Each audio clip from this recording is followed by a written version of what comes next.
Vous êtes de plus en plus nombreux à nous suivre et à participer à l'évolution de la chaîne Afrique N24, et sincèrement nous tenions à vous en remercier. Nous lisons tous vos commentaires qui enrichissent le débat et vraiment nous vous demandons de nous soutenir, en vous abonnant et en aimant les vidéos pour une large diffusion, et pour continuer à avoir une ligne éditoriale indépendante, et vous proposer de nouvelles émissions toujours de plus en plus enrichissantes. Encouragez et protégeons la communauté Afrique N24, en vous abonnant et en cliquant sur le pouce bleu j'aime sur les vidéos que vous visualisez. Ne restons pas passifs, soyons actifs. Merci et à bientôt. Le bulletin d'information de ce jour.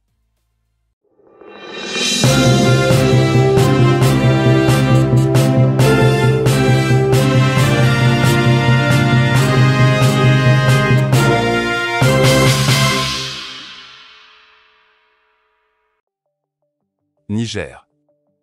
La CEDEAO condamne les poursuites contre Bazoum et ses alliés. Une onde de condamnation secoue la CEDEAO suite à l'annonce des poursuites judiciaires à l'encontre de Mohamed Bazoum, le président du Niger, et de ce que certains appellent ses complices. Cette démarche a été catégoriquement rejetée par les membres de la CEDEAO qui expriment leur inquiétude quant aux répercussions que cela pourrait avoir sur la stabilité de la région. La décision de porter des accusations contre Bazoum et d'autres individus considérés comme liés à la situation politique actuelle du Niger a déclenché une réponse forte et unanime de la part de la CEDEAO. La communauté ouest-africaine, qui s'est engagée à promouvoir la démocratie et la stabilité dans la région, craint que cette démarche judiciaire ne contribue à aggraver les tensions et à compromettre les efforts de réconciliation. Le président en exercice de la CEDEAO, Bola Tinubu, a déclaré dans un communiqué « Nous sommes préoccupés par les développements en cours au Niger et par les mesures prises contre le président Bazoum et d'autres acteurs politiques. Une résolution pacifique et démocratique de la crise est cruciale pour préserver la paix et la stabilité dans toute la région. » Les membres de la CEDEAO ont appelé au respect des principes démocratiques et des droits de l'homme tout en insistant sur la nécessité de privilégier le dialogue et la médiation pour résoudre les tensions politiques. Ils ont exhorté les parties concernées à travailler ensemble pour trouver une solution pacifique à la crise en évitant toute mesure qui pourrait aggraver la situation déjà tendue. La situation au Niger reste incertaine, et les développements récents mettent en lumière les défis auxquels la région est confrontée en matière de gouvernance politique et de stabilité. La CEDEAO continuera de surveiller de près la situation et de jouer un rôle actif dans la recherche d'une solution pacifique et constructive pour le peuple nigérien et la région dans son ensemble. Voici le contenu du communiqué. Communiqué de presse. La CEDEAO a appris avec stupéfaction la volonté exprimée de traduire devant les tribunaux son Excellence Monsieur Mohamed Bazoum, président de la République du Niger, pour haute trahison. La CEDEAO condamne cette démarche qui constitue une nouvelle forme de provocation et contredit la volonté prêtée aux autorités militaires de la République du Niger de rétablir l'ordre constitutionnel par des moyens pacifiques. Le président Bazoum reste le président démocratiquement élu de la République du Niger, reconnu par la CEDEAO et la communauté internationale. La CEDEAO condamne sa détention illégale et appelle à sa libération immédiate et à son rétablissement dans ses fonctions. Abuja, le 14 août 2023. Crise à la CEDEAO. La médiation discrète de Faure Gnassingbé irrite Macky Sall. La CEDEAO se retrouve dans une situation tendue alors que l'intervention militaire annoncée contre les nouvelles autorités au Niger ébranle l'unité de l'organisation. Le président togolais, Faure Gnassingbé, s'est discrètement rendu au Niger pour tenter une médiation avec le CNSP, Conseil national pour la sauvegarde de la patrie, ce qui a suscité des tensions au sein de la communauté ouest-africaine. Lors de la session extraordinaire de la CEDEAO à Abuja, la décision d'activer et de déployer la force en attente pour rétablir l'ordre constitutionnel au Niger a été prise, avec une ouverture maintenue à une résolution pacifique. Cependant, le recours à la force a créé des divisions au sein de la CEDEAO. Selon des sources proches, le président sénégalais, Macky Sall, a exprimé sa colère lors de la session en raison de la médiation secrète entreprise par le président togolais. Faure Gnassingbé s'était rendu à Niamey pour rencontrer les membres du CNSP, ce qui a été perçu comme une initiative solitaire et mal vue par ses homologues, notamment Bola Tinubu, président en exercice de la CEDEAO, et Macky Sall. Macky Sall aurait été contrarié par le fait de ne pas avoir été consulté au préalable par Faure Gnassingbé. Nous voulons une paix durable au Niger dans une Afrique sans coup d'État. La priorité du continent doit être la lutte contre le terrorisme, la sécurité et le développement avec de l'emploi pour les jeunes. C'est pourquoi, au sein de la CEDEAO, nous sommes fermes, ce coup d'État est inacceptable. Si les militaires nigériens veulent la paix, qu'ils libèrent le président, Mohamed Bazoum, qu'ils rendent le pouvoir pour un retour à l'ordre constitutionnel, a déclaré le président sénégalais. Lors de la session, les chefs d'État ont ordonné l'activation et le déploiement de la force en attente de la CEDEAO pour rétablir l'ordre constitutionnel au Niger. Ils ont également émis des avertissements à tous les États membres de la communauté qui pourraient entraver le règlement de la crise au Niger, que ce soit directement ou indirectement.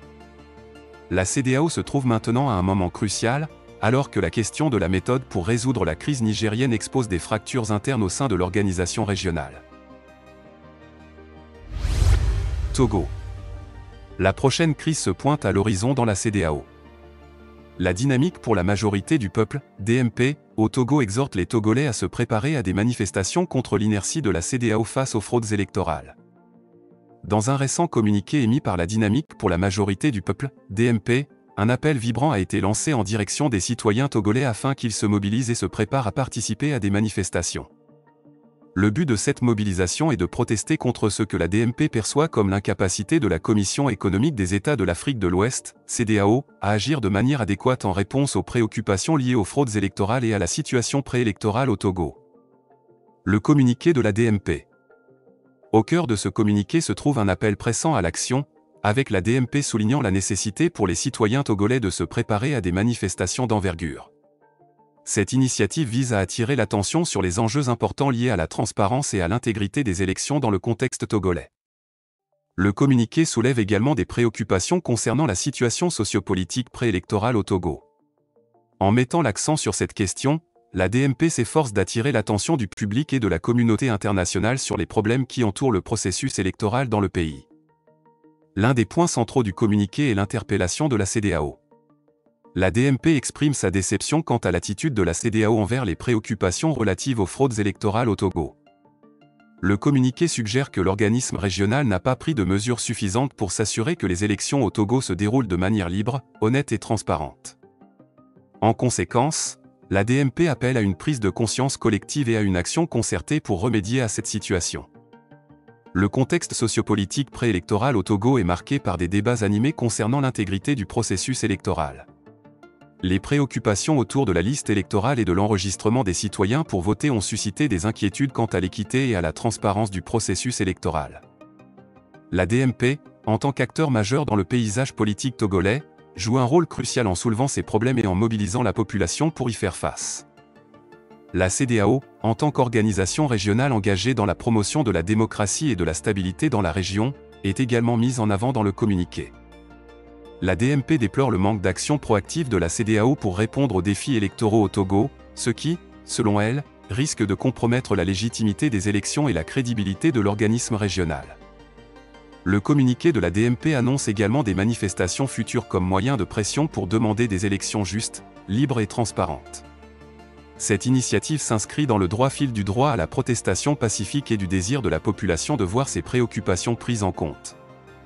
Le message central de ce communiqué est clair, la DMP appelle les Togolais à se tenir prêts à défendre leurs droits démocratiques et à exiger que les élections au Togo soient menées dans un esprit de transparence et de responsabilité.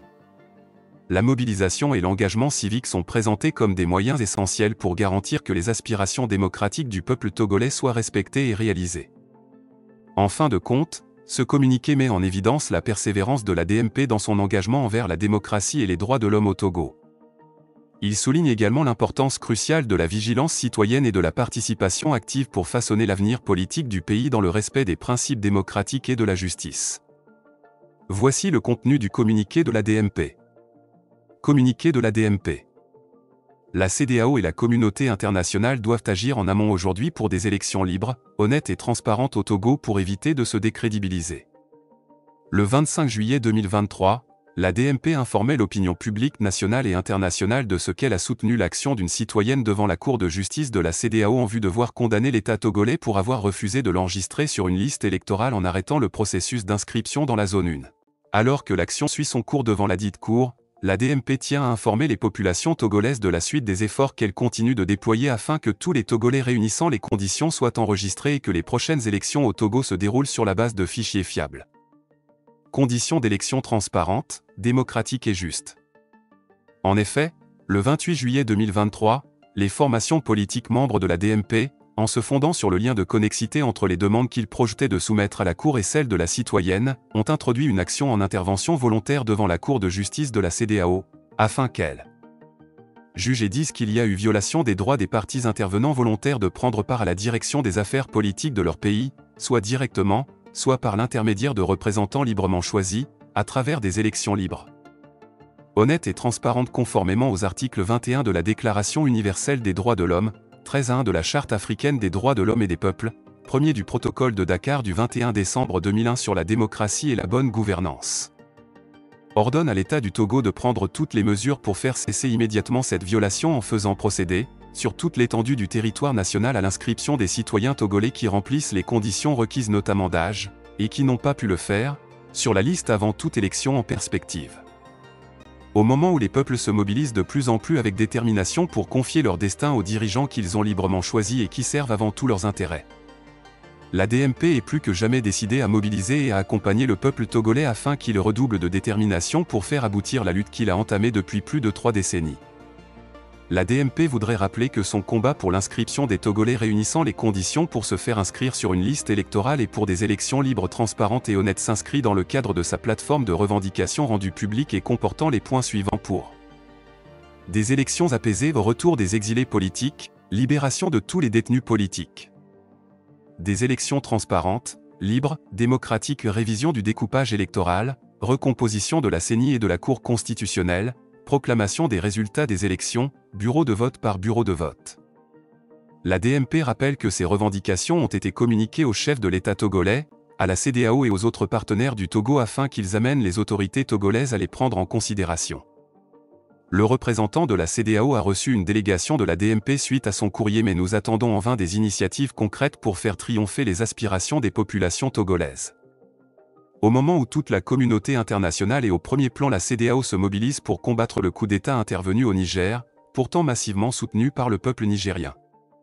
Nous rappelons à la CEDEAO qu'il est temps d'agir en amont au Togo afin que les populations puissent enfin jouir de leur droit de choisir librement leurs dirigeants à travers des élections honnêtes et transparentes. La DMP appelle les populations togolaises à se préparer pour les manifestations futures qui seront organisées pour demander des élections honnêtes, libres et transparentes prévues par les textes de la CEDEAO et donner ainsi des chances à l'alternance, point de départ de la refondation au Togo, d'une démocratie répondant à leurs aspirations au bien-être et à l'état de droit. Fait à Lomé, le 13 août 2023. La conférence des présidents.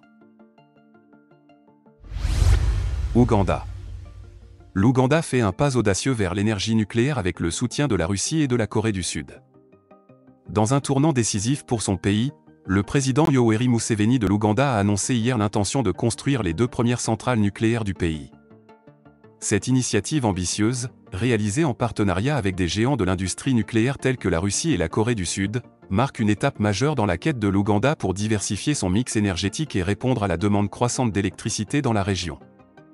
Peu de détails ont été révélés quant à la portée complète du projet, mais des sources indiquent que les 2 centrales pourraient avoir une capacité combinée d'environ 1500 MW. Cela pourrait représenter un énorme bond en avant pour le pays, qui dépend actuellement en grande partie des sources d'énergie traditionnelles telles que l'hydroélectricité et les combustibles fossiles pour satisfaire ses besoins énergétiques. La Russie, avec son expertise bien établie dans le domaine de l'énergie nucléaire, et la Corée du Sud, connue pour ses avancées technologiques en matière de centrales nucléaires, ont été choisis comme partenaires pour ce projet. Cette collaboration internationale promet d'apporter des connaissances techniques, des compétences et un soutien financier essentiel pour la construction, l'exploitation et la maintenance des centrales. Néanmoins, le passage à l'énergie nucléaire ne se fait pas sans défi. La sécurité nucléaire et la gestion des déchets radioactifs demeurent des préoccupations majeures. Pourtant, les partisans du projet soulignent que l'énergie nucléaire offre une source d'électricité stable et continue, qui pourrait réduire la dépendance du pays vis-à-vis des fluctuations des conditions climatiques affectant les sources d'énergie renouvelables. Les détails sur les sites de construction, les échéances et les coûts associés au projet restent encore flous. Cependant, les autorités ont promis de suivre des normes strictes de sécurité et de transparence tout au long du processus. La mise en place de réglementations rigoureuses et de mécanismes de surveillance sera cruciale pour garantir que l'énergie nucléaire soit utilisée de manière responsable et sécurisée. En conclusion, l'annonce de la construction des 2 premières centrales nucléaires en Ouganda témoigne de la volonté du pays de prendre en main son avenir énergétique. Avec le soutien de la Russie et de la Corée du Sud, ce projet ambitieux ouvre de nouvelles perspectives pour le développement durable et la croissance économique.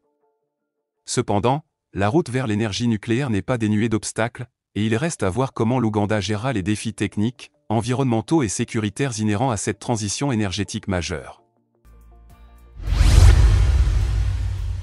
Likez la vidéo si ce n'est pas déjà fait. Laissez aussi votre point de vue en commentaire. Abonnez-vous et cliquez aussi sur la petite cloche de notification pour ne rien rater de nos prochaines vidéos. N'oubliez pas de partager aussi la vidéo et de la liker.